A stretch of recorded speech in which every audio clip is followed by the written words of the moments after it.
Hello बच्चों, चलिए प्रश्न को पढ़ते हैं। जीवों के 5 जगत में वर्गीकरण के आधार की व्याख्या कीजिए। इस प्रश्न में हमें जीवों के 5 जगत में वर्गीकरण के आधार की व्याख्या करना है। आइए देखते हैं इस प्रश्न का हल क्या होगा। सबसे पहले हम जो है बात करेंगे इस प्रश्न में मुख्य अवधारणा की। मुख्य अवधारणा में देखते हैं कि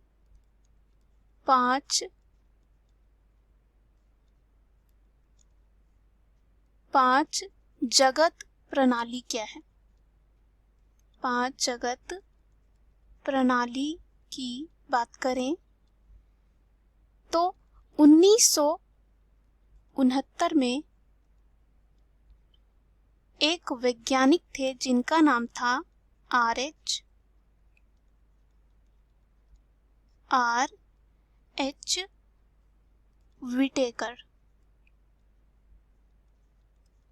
विटेकर ने वर्गीकरण की 5 जगत प्रणाली की शुरुआत की थी।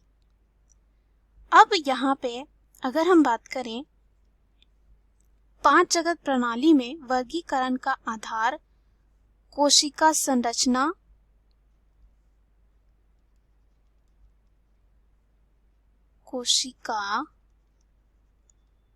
संरचना और इस प्रश्न में हमें आधार की ही व्याख्या करना है।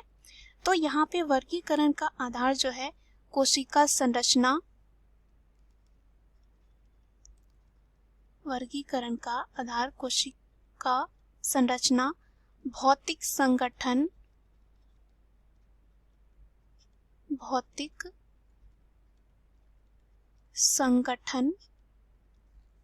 साथ ही साथ पोषण विधि और जीवन चक्र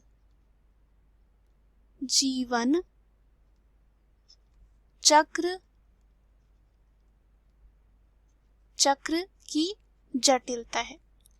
अरस्तु जो थे एक वैज्ञानिक थे जिन्होंने सबसे पहले जीवित दुनिया को 2 समूहों में विभाजित किया था, अर्थात वनस्पति और जीव। उसके बाद लिनियस अपनी पुस्तक सिस्टेमा नेचुरा में सभी जानवरों और पौधों को कह सकते हैं और यहाँ पे इसे वर्गीकृत किया। लिनियस को आधुनिक वर्गीकरण प्रणाली का जनक कहा जाता है।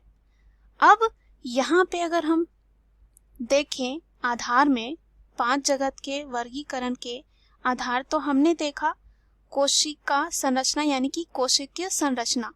तो इस तरह से हम समझ सकते हैं, पहला कोशिकीय संरचना हो जाएगा जिसमें प्रोकैरियोट और यूकैरियोट आते हैं। संरचना जिसमें प्रोकैरियोट या कह सकते हैं प्रोकैरियोटिक और दूसरा यूकैरियोटिक आते हैं।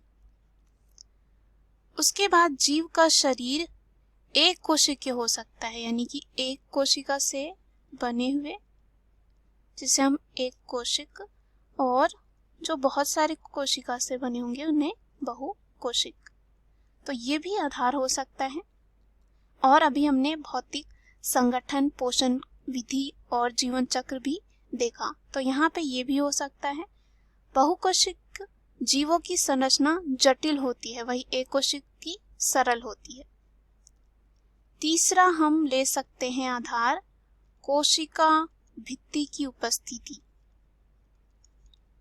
कोशिका भित्ति की उपस्थिति किसमें पाया जाता है, किसमें नहीं होता है। उपस्थिति। उसके बाद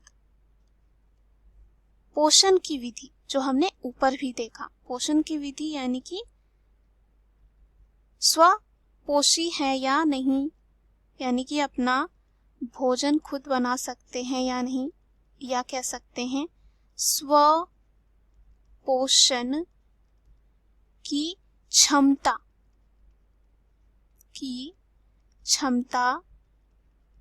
है या नहीं। तो स्वपोषण की क्षमता किस में होगी? हरे पेड़ पौधों में, क्योंकि उनमें पाया जाता है पर्णहरित, जिससे वो क्या करते हैं, प्रकाश संश्लेषण की प्रक्रिया करते हैं और अपना भोजन स्वयं बनाते हैं। तो ये कुछ जो है कह सकते हैं जीवों के 5 जगत में वर्गीकरण के आधार की व्याख्या होती है। अब यहाँ पे 5 जगत कौन से होते हैं? पहला होता है मोनेरा जगत, दूसरा होता है प्रोटिस्टा जगत, तीसरा होता है कवक जगत, और चौथा होता है पादप जगत, और अंतिम होता है यहाँ पे पशु जगत। और ये जो है हम कह सकते हैं, अभी हमने देखा कि ये जो आधार हो सकता है किसके? वर्गीकरण के। मुख्य अवधारणा के आधार पर हमने सिद्ध कर लिया है जीवों के 5 जगत में वर्गीकरण के आधार क्या है। आशा करती हूँ यह उत्तर आपको समझ में आया होगा। धन्यवाद।